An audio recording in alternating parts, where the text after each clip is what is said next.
Une énigme qui s'étend sur plusieurs décennies va mener la police dans un monde sinistre de dépravation sexuelle. Sur les traces d'un homme issu du milieu médical et apprécié de tous, mais qui cache un terrible secret. Un homme poussé par l'appât du gain, qui va manipuler et commettre des meurtres pour satisfaire ses désirs les plus pervers.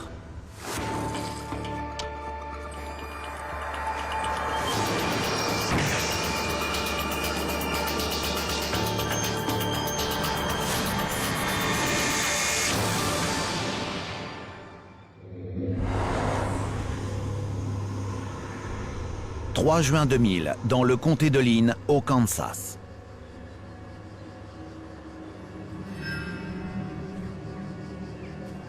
La police fouille une ferme isolée à la recherche d'une personne disparue.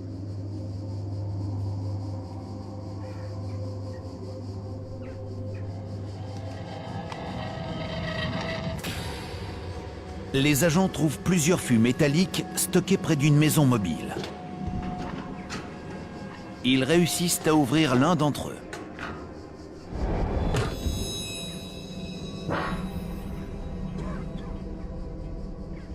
Et font une découverte macabre. À l'intérieur, un corps féminin dénudé en décomposition flotte dans 30 cm de liquide corporel.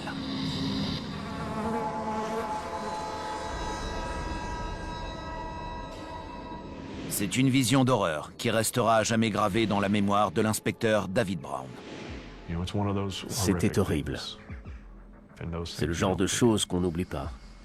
Il était évident que le corps était dans ce fût depuis un moment. Je vous laisse imaginer à quoi ça pouvait ressembler et l'odeur qui s'en dégageait. Rapidement, les enquêteurs apprennent que la mort de cette femme a été extrêmement brutale. Elle avait reçu un coup de marteau à la tête. Un seul coup. La victime s'appelle Suzette Trouten. C'est une infirmière stagiaire de 27 ans, originaire du Michigan. Cela fait 2 mois et demi qu'elle a disparu et que l'inspecteur Brown et ses collègues sont à sa recherche. La découverte de son corps marque la fin de l'une des enquêtes policières les plus choquantes de l'histoire américaine. C'est une investigation qui commence dans un univers sombre, fait de douleur et de souffrance, et qui va s'achever par la découverte d'un tueur qui ne recule devant rien pour assouvir ses désirs sexuels.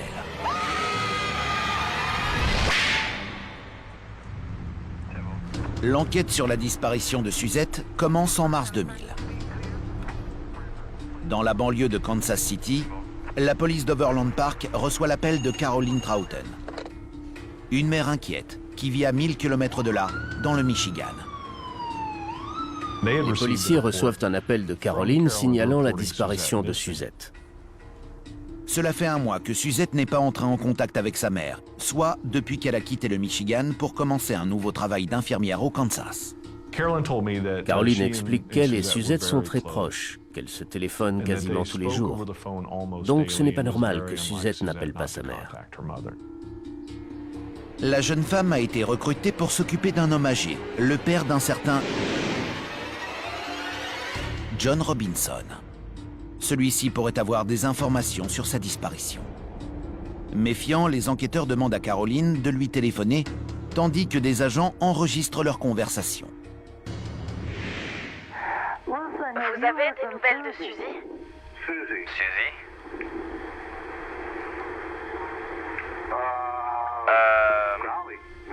Non. Pas depuis le début du mois, je dirais. Caroline insiste auprès de Robinson pour savoir où est Suzette. Il affirme qu'elle est partie à Hawaï avec un autre homme. Mais qu'est-ce qu'elle a dit? Elle a laissé un mot, une sorte de carte postale où elle disait qu'il partait en voyage. Qu'ils partaient dans quelques jours et puis qu'ils écriraient. Voilà, c'est tout ce que je sais. Il lui dit que Suzette est partie en voyage avec un type qui s'appelle Jim Turner. C'est un nom qu'elle n'a jamais entendu auparavant. Caroline est très inquiète. Pour la mère de Suzette, c'est évident. Les propos de Robinson ne collent pas. Je me demande si je ne devrais pas appeler la police. Pourquoi? Parce que je n'ai pas de ses nouvelles. Et puis, C'est une grande fille. je sais bien. Mais je suis très inquiète. Parce que Suzy m'appelle très souvent. On se parle tous les 2 ou 3 jours. C'est très inhabituel pour Suzette de rester aussi longtemps sans téléphoner, écrire ou parler à sa mère. C'est pour cette raison que Caroline appelle la police. Caroline reste sans nouvelles pendant des jours. Quand tout à coup, elle reçoit une lettre de Suzette. Celle-ci dit à sa mère qu'elle a rencontré un homme et qu'elle voyage à travers l'Amérique. L'une des lettres, soi-disant envoyées par Suzette à sa famille, indique qu'elle va faire un voyage incroyable. Qu'elle va se rendre dans des lieux où il lui sera impossible d'appeler ou d'écrire fréquemment. Mais ces lettres éveillent les soupçons de Caroline. De petits détails semblent indiquer qu'elles n'ont pas été écrites par sa fille, mais par un imposteur. Dans l'une des lettres, Suzette fait une faute en écrivant le nom de son chien. C'est inimaginable. Les membres de sa famille m'ont tous dit « Cette lettre sonne faux, mais c'est bien la signature de Suzette ». C'était vraiment troublant pour eux. Les enquêteurs épluchent la vie de Suzette pour trouver un indice qui permettrait de la localiser. Ils interrogent ses amis et font une découverte étonnante. Caroline ne le sait pas, mais sa fille de 27 ans mène une double vie. On apprend que Suzette est adepte des pratiques BDSM, ce qui signifie bondage, discipline et sadomasochisme. Et lorsque nous évoquons cet aspect de la vie de Suzette avec sa mère, elle tombe des nues.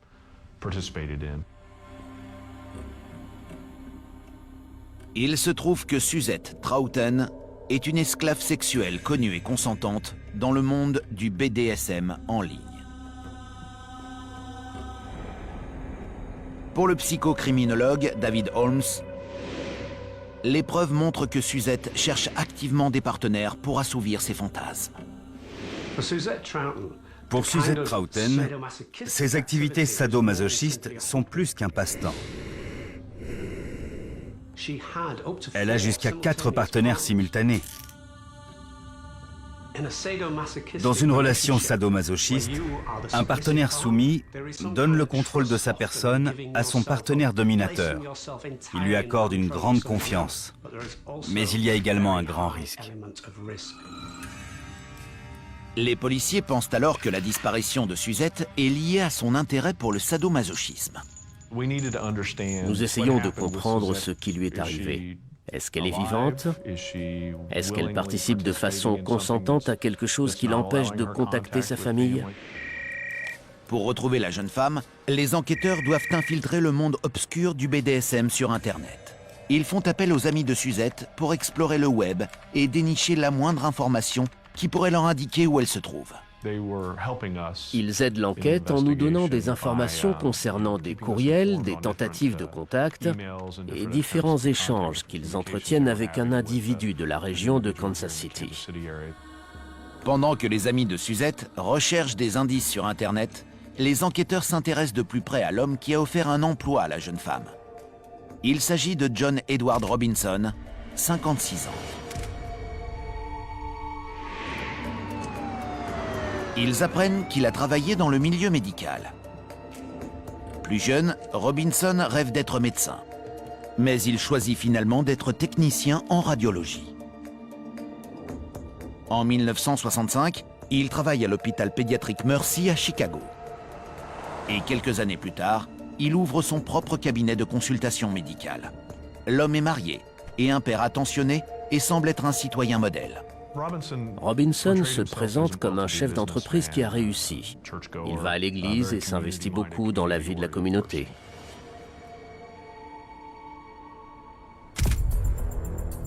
Mais son casier judiciaire présente une image de lui bien différente. On découvre que John Robinson a été condamné pour plusieurs délits et qu'il n'est pas du tout le citoyen modèle qu'il a décrit.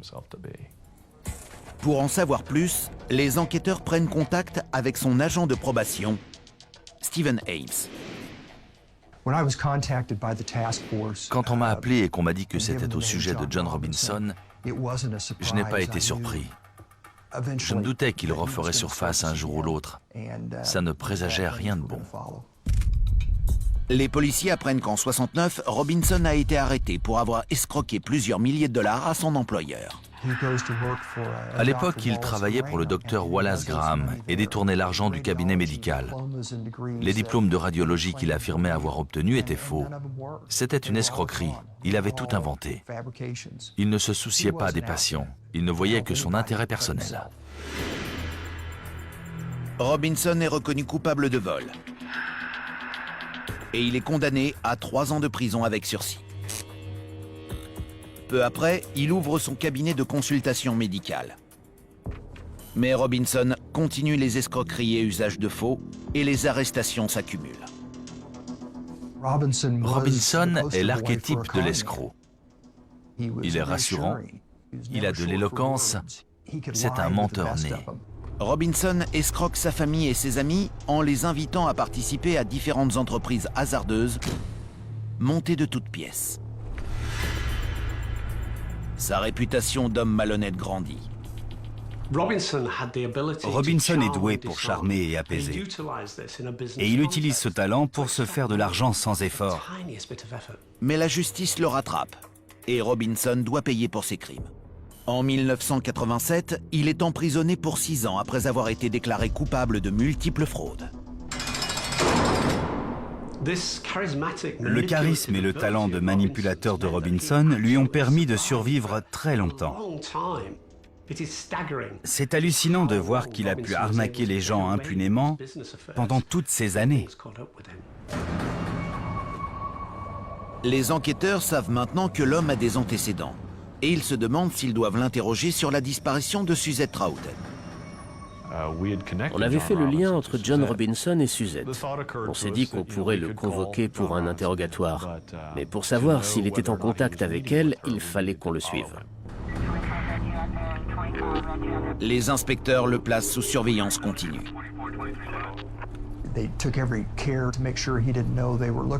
Ils ont bien pris garde à ne pas se faire repérer. Ils ont tout fait pour connaître les moindres faits et gestes de Robinson. Cette surveillance va montrer qu'il est mêlé à bien plus qu'une affaire de disparition et conduire la police dans un univers sombre et perturbant.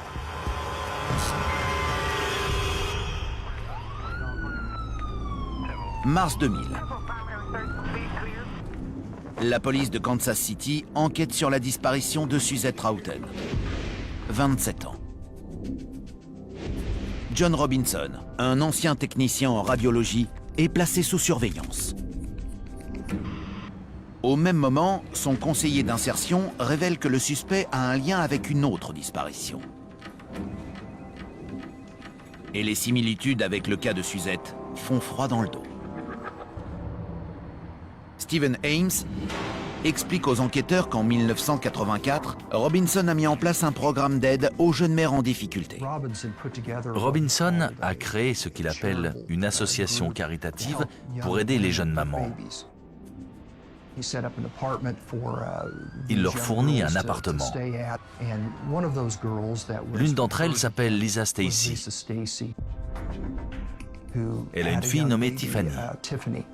Mais l'épreuve révèle une toute autre histoire. Plutôt que d'installer Lisa et Tiffany dans l'appartement prévu, il les conduit à un motel.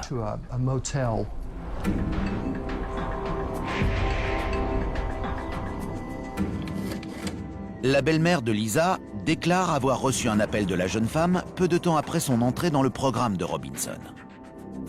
Lisa semble bouleversée et l'accuse de vouloir voler son bébé. Elle appelle sa belle-mère et lui dit « Pourquoi vous voulez me prendre mon bébé ?» Et celle-ci lui répond « On ne veut pas le prendre ». Lisa lui dit alors « Ils m'ont fait signer 4 feuilles blanches, ils arrivent. Je dois y aller. Après cet appel incompréhensible, personne n'entendra plus jamais la voix de Lisa. Lorsque la police se rend au motel, Lisa et Tiffany sont déjà partis. Stephen Ames demande à Robinson où sont la jeune mère et sa fille. Mais celui-ci soutient qu'il n'a rien à voir avec leur disparition. Il m'a dit que Lisa l'avait appelé du motel un matin et qu'elle et son petit copain Bill allaient s'installer ailleurs pour repartir de zéro. À l'époque, la police ouvre une enquête. Mais rien n'indique que Robinson a commis un crime et cette disparition inquiétante n'est pas élucidée. Elle est majeure. Sa disparition est signalée, mais il n'y a pas de preuve de crime. Puis, le mystère s'épaissit. La famille de Lisa Stacy commence à recevoir des lettres de leur fille qui leur dit de ne pas s'inquiéter. Mais quelque chose cloche. La lettre est dactylographiée sur du papier ligné. Lisa ne sait pas taper. Le phrasé, le vocabulaire ne sont pas les siens. Mais la lettre est signée à la main. Rien n'a l'air de coller. Ces lettres mystérieuses ressemblent étrangement à celles qui ont été envoyées à la mère de Suzette Troughton. Un schéma semble émerger. La police possède 2 lots de lettres a priori fausses et envoyées par 2 femmes portées disparues. Et elles ont un point commun. John Edward Robinson.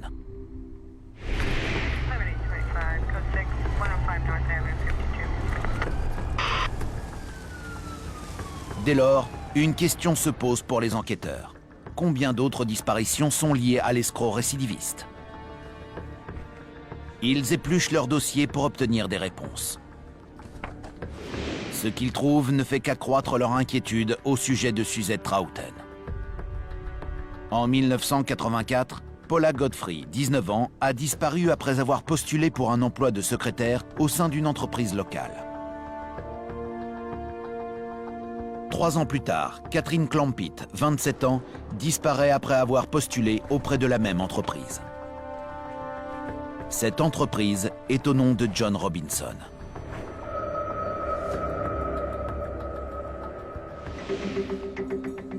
Les enquêteurs ont maintenant une mère et son bébé, ainsi que 3 autres femmes disparues dans des circonstances similaires.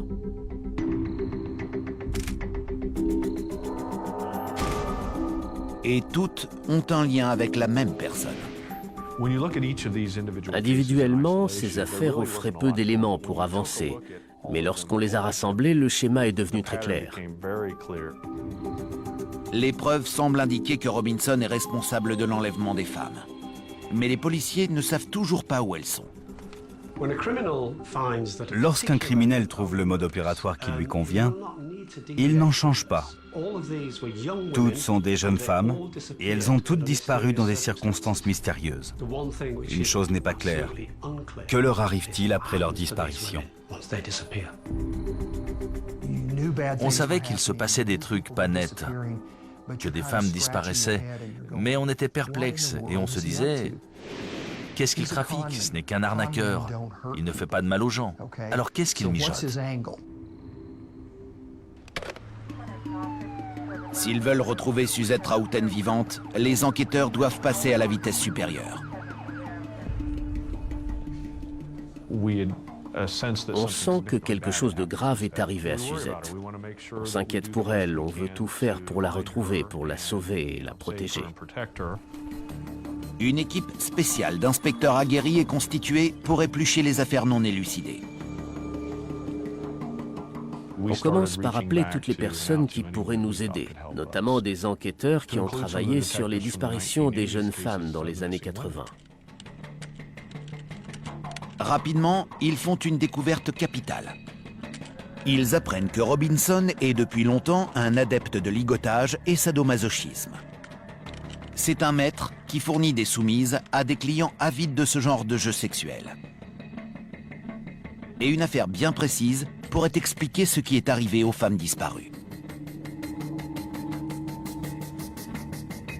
La police apprend qu'en 85, Robinson contacte Teresa Williams, 21 ans, et lui fait une proposition.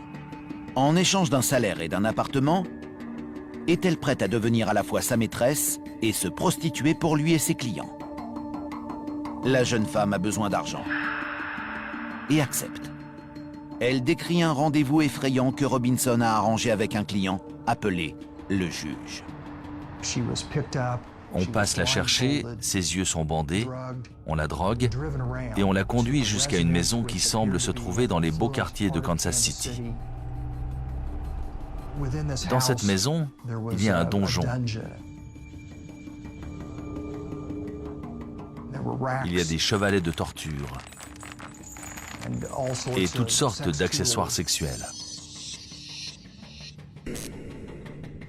Là, on lui demande de se déshabiller et on l'attache à un appareil de torture. Le juge commence à l'écarteler.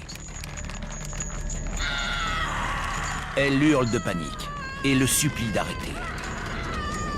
Il ne va pas plus loin. Mais le juge n'est pas satisfait de la qualité des services de Teresa. Il s'en plaint à Robinson, qui va intimider la jeune femme d'une façon effroyable. Je pense qu'au départ, Teresa ne se sent pas menacée par Robinson.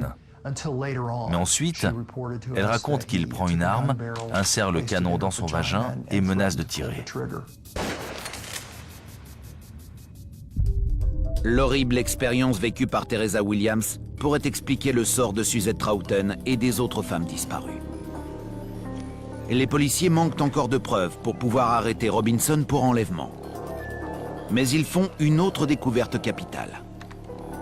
Les amis de Suzette Troughton aident la police à faire des recherches sur sa vie d'esclave sexuelle et reçoivent des courriels d'un homme mystérieux. Dans ses messages, il invite les destinataires à venir à Kansas City pour participer à des séances de sadomasochisme. L'homme cache sa véritable identité et utilise le pseudo Jim Turner.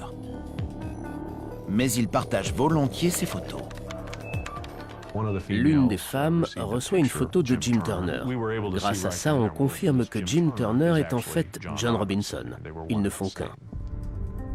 Les enquêteurs font tout de suite un autre rapprochement. John Robinson a dit à Caroline Troughton que sa fille était partie en voyage avec un certain Jim Turner. Pour Paul Morrison, le procureur, cela semble indiquer que Robinson est peut-être responsable de bien plus que la disparition de Suzette. Si une personne sociopathe montre également des tendances à la paraphilie ou au sadisme, cela peut être extrêmement dangereux.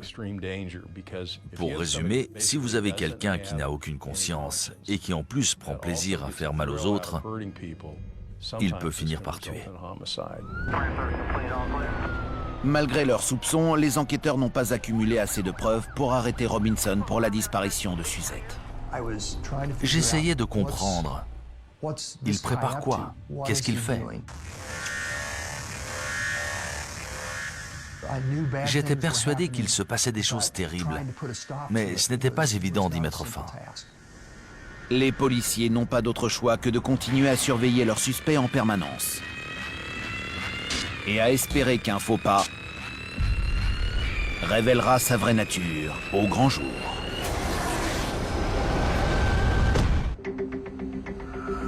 Mai 2000. La police de Kansas City a placé John Robinson, un ex-technicien en radiologie, sous surveillance. Elle espère ainsi retrouver Suzette Troughton, une infirmière portée disparue, et obtenir des éléments qui permettront d'interroger l'homme au poste de police. Une surveillance 24 heures sur 24 révèle qu'il mène une double vie incroyable. Le soir, il semble être un citoyen modèle. De 17h à 7h du matin, c'est un père de famille. Mais le jour venu, il réalise ses fantasmes sadomasochistes dans les motels de la ville. On a déployé les grands moyens. On a pris une chambre à côté de celle de John Robinson. Les policiers qui écoutent sont sidérés par l'appétit sexuel de Robinson.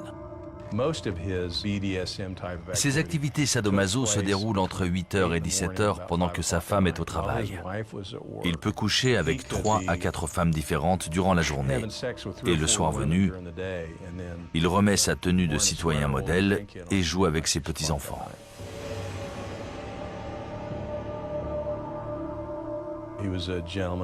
C'est un monsieur d'une 60aine d'années. Il est un peu enrobé. Rien ne laisse penser qu'il puisse être une bête de sexe. C'est impensable. Il n'y a pas de caméra à l'intérieur de la pièce. Les policiers ne peuvent se fier qu'au son. Et il leur est difficile de déterminer si les rendez-vous de Robinson constituent des agressions passibles d'une arrestation. On est assis là, à écouter, et on entend des bruits inhabituels, comme des fessées ou des coups, ce genre de choses. Est-ce qu'il fait du mal à sa partenaire? Est-ce que c'est une nouvelle victime? Ou est-ce un jeu entre adultes consentants? Après avoir passé des jours à écouter des séances sadomaso, la police obtient enfin ce qu'elle attendait. L'une des partenaires de Robinson l'accuse de vol après l'un de leurs rendez-vous. Il prend le sac d'accessoires qu'elle a apporté. Par chance, l'opération de surveillance inclut également celle de son local de stockage. Et on l'observe en train d'aller y ranger le sac qu'il a volé à sa partenaire. Le vol des jouets sexuels justifie l'arrestation de Robinson et permet la perquisition de sa propriété pour chercher Suzette Troughton. Après des semaines de dur labeur, l'étau se resserre enfin.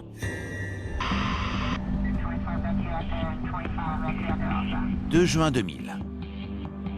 Les enquêteurs investissent la maison de Robinson et l'arrêtent pour vol. Il est très calme lors de son arrestation. On ne peut pas faire plus serein. Il en faut plus pour l'impressionner. Il a déjà fait plusieurs séjours en prison, il a des antécédents, il en a vu d'autres. Et puis, il est intelligent et il sait comment le système fonctionne. Les inspecteurs emmènent Robinson au poste de l'Ennexa. Ils vont droit au but et l'interrogent au sujet des femmes disparues et de Suzette Troughton.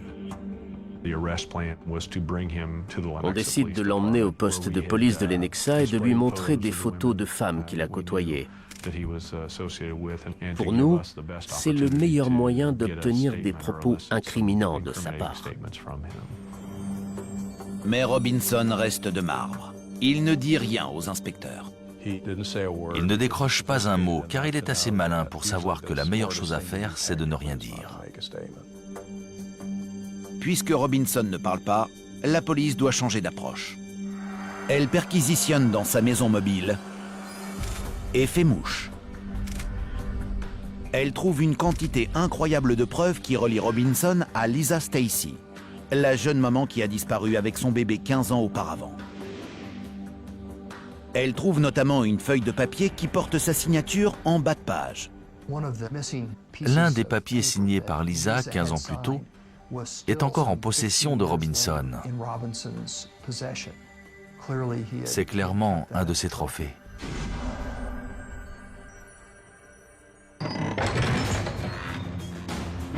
Quelques heures plus tard, les policiers fouillent le local de stockage du suspect. La police découvre une mine d'informations, et en particulier des éléments qui relient Robinson à Suzette Troughton. On a trouvé des choses comme un acte de naissance, une carte de sécurité sociale, du papier à lettres et un courrier à en-tête avec la signature de Suzette. Les policiers mettent également la main sur un document troublant. Les inspecteurs n'ont jamais vu ça. Il s'agit d'un contrat d'esclave entre Suzette et Robinson, dans lequel elle s'engage à devenir sa propriété. Dans une relation sadomasochiste, un contrat d'esclave fait partie du premier niveau de discipline. En gros, vous déclarez « Je me soumets à ton autorité ». Ce genre de contrat peut couvrir ce que vous dites, ce que vous mangez, ou même la gestion de vos finances. Les pratiques sexuelles de Robinson imposent à ses partenaires féminines de promettre une obéissance totale. Les enquêteurs détiennent maintenant un large éventail de preuves qui relient Robinson à Suzette Troughton et Lisa Stacy. Mais rien n'indique où se trouvent les femmes disparues. Les policiers commencent à craindre le pire. À ce stade, il n'y a plus d'espoir. On a compris qui est John Robinson et de quoi il est capable. Si Robinson est responsable de la mort de ces femmes, l'accusation a besoin des corps pour pouvoir l'accuser de meurtre. Sans corps, la difficulté est multipliée par 2, car vous devez prouver qui a commis ce crime et surtout, il faut prouver qu'il y a bien eu un crime. Il reste un dernier endroit à fouiller. Les enquêteurs perquisitionnent la ferme de Robinson dans le comté de Lynn. Ils constatent très rapidement la présence d'étranges cavités dans le sol. On fouille minutieusement différents points de la ferme avec des chiens pisteurs de cadavres. Et dans une grange, on trouve des fosses où des corps auraient pu être enterrés. Les fosses sont vides. Mais près de là, ils trouvent plusieurs fûts métalliques. Je me rappelle avoir fait rouler des fûts à l'extérieur et un peu de liquide rouge a coulé d'un couvercle qui n'était plus étanche. Un gars a dit que ça ressemblait à du liquide de transmission. Moins d'une seconde après, une mouche s'est posée dessus et on a tous compris que ce n'était pas du liquide de transmission. Brown ouvre le couvercle. Il est horrifié par le contenu du fût. Le fût était là depuis longtemps et il était clair que le corps y était depuis un moment. Je vous laisse imaginer à quoi ça pouvait ressembler. Ou l'odeur qui s'en dégageait. Les enquêteurs viennent de trouver Suzette Troughton.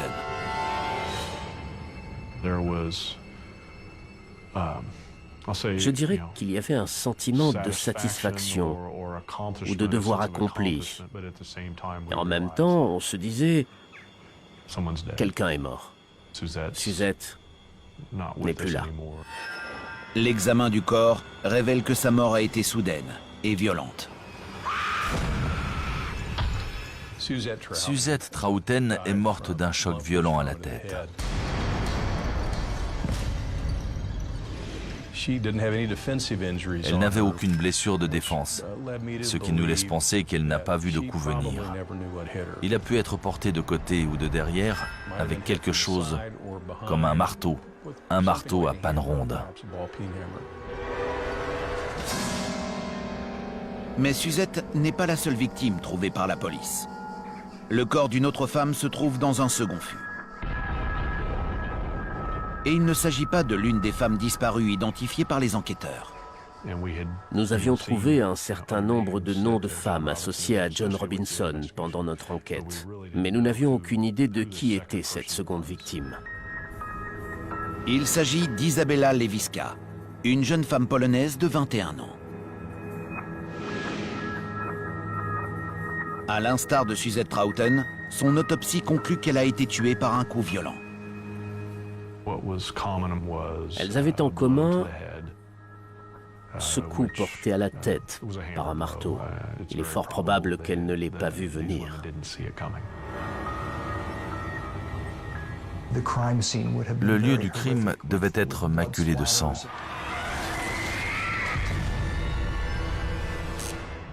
C'était certainement une scène horrible. Les recherches sur Isabella révèlent un lien solide entre elle et John Robinson. On reconstitue le parcours d'Isabella.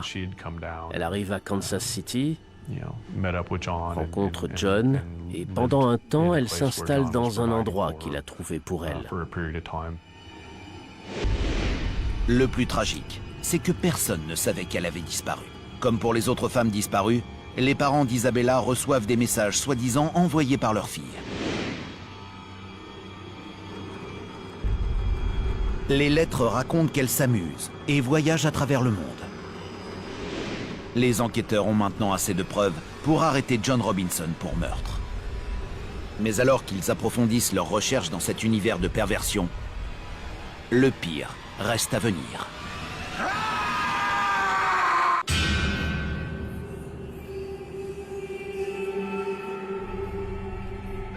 juin 2000.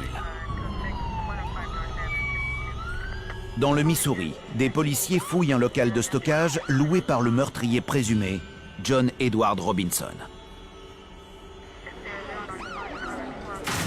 Il contient des fûts similaires à ceux trouvés dans la ferme du suspect au Kansas. Ils forcent les couvercles.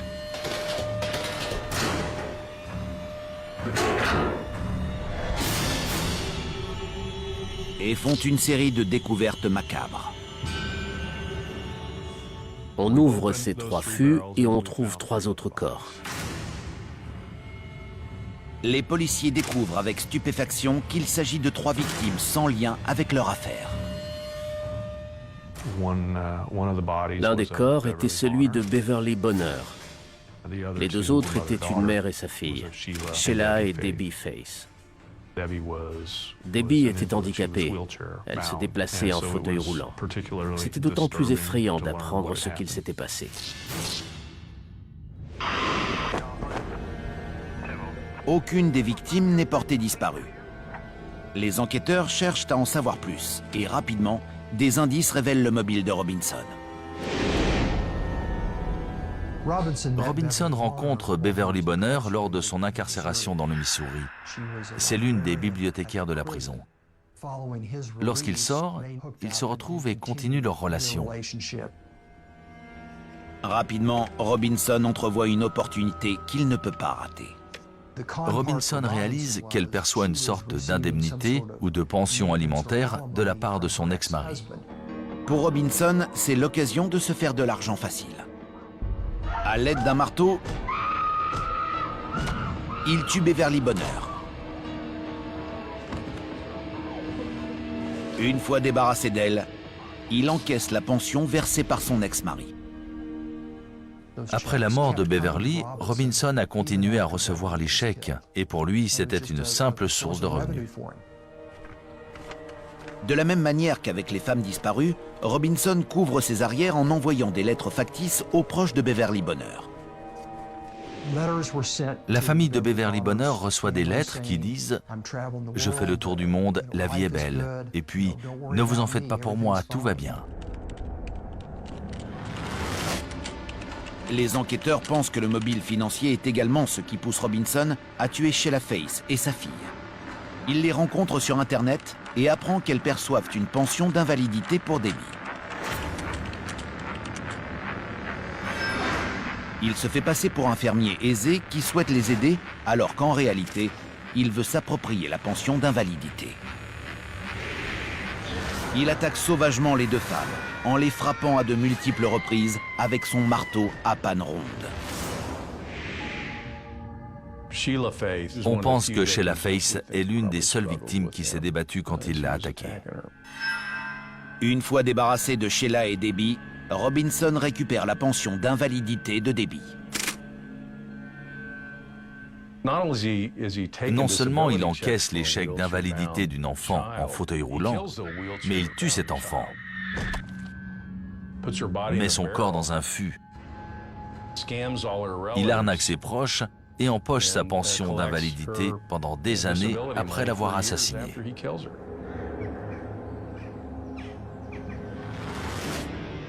Les enquêteurs sont choqués. La violence calculée de Robinson confirme son mobile et décrit un tueur extrêmement dangereux, dénué de la moindre empathie. Quand on saisit l'ampleur des actes de John Robinson et qu'on voit les dégâts qu'il a causés, on réalise qu'il n'avait aucun scrupule à faire ce qu'il a fait. Pour certains criminologues, il y a assez d'éléments pour indiquer une psychologie profondément perverse. Robinson est un psychopathe typique qui présente les caractéristiques classiques. Il peut vous charmer, vous désarmer et vous dépouiller. Et puis c'est un vrai sadomasochiste. Il est doué pour manipuler les autres. Il ne se contente pas de voler ses victimes. Il s'approprie leur vie et leurs moyens de subsistance.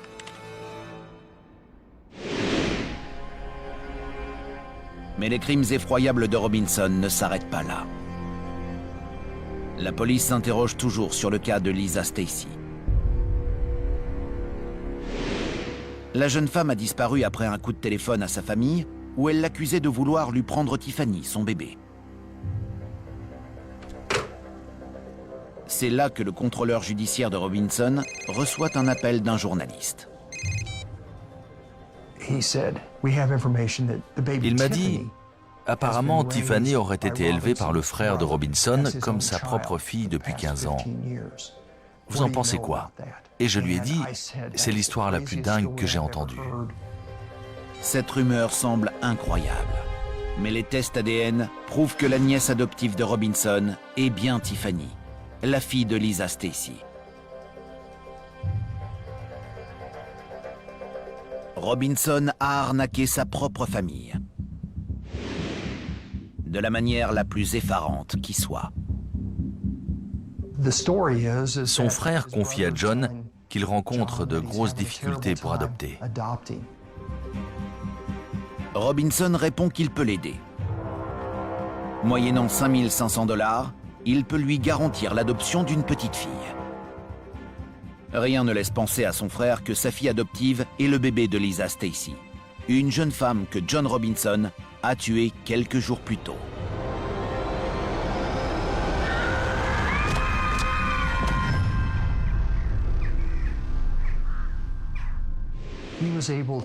Il a réussi à fournir des documents qui semblaient officiels, des papiers d'adoption signés par le tribunal.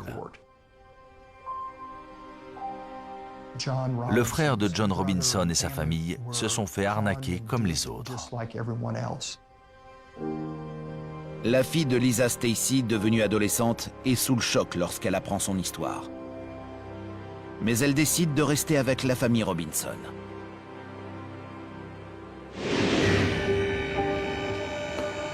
Octobre 2002. Le procès de John Edward Robinson pour les meurtres de Suzette Troughton, Lisa Stacy et Isabella Leviska s'ouvre. Rien dans son attitude calme ne laisse soupçonner la souffrance et la douleur qu'il est capable d'infliger. Robinson était très posé, très solennel au tribunal. Il était calme et parlait doucement devant le jury. Son attitude sereine contraste violemment avec la liste terrifiante de ses crimes. Le procureur décrit à la cour la façon dont il a escroqué, abusé et tué violemment des femmes pour l'appât du gain. Après 7 semaines de procès, le jury prononce un verdict unanime. Coupable.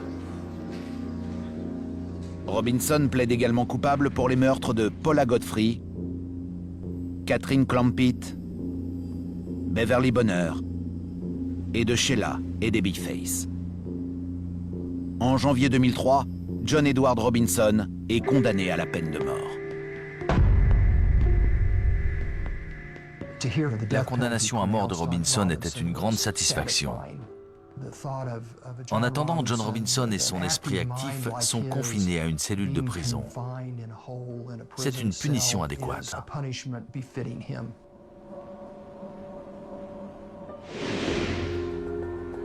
À ce jour, les corps de Lisa Stacy, Paula Godfrey et Catherine Clampitt n'ont toujours pas été retrouvés. Les enquêteurs ignorent combien d'autres femmes ont pu être les victimes de Robinson. Je me suis souvent demandé s'il en avait d'autres. Est-ce qu'il y a d'autres femmes? Je ne serais pas étonné que Robinson ait tué d'autres personnes et qu'on n'en sache rien. La folie meurtrière de John Edward Robinson est enfin terminée. Mais des questions restent en suspens. Comment un homme qui s'orientait vers le milieu médical pour aider les autres est devenu un menteur pathologique, un escroc en série et un meurtrier?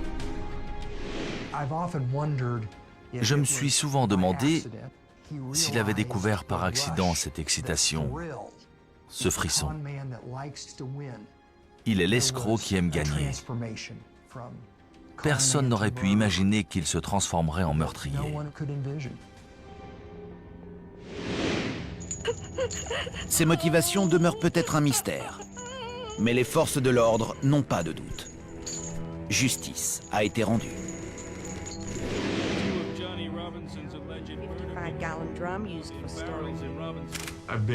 Cela fait 28 ans que je fais ce métier. Je n'ai jamais rien vu de comparable à cette affaire. Robinson a utilisé la confiance qu'inspire le milieu médical pour dissimuler ses escroqueries et ne pas être inquiété.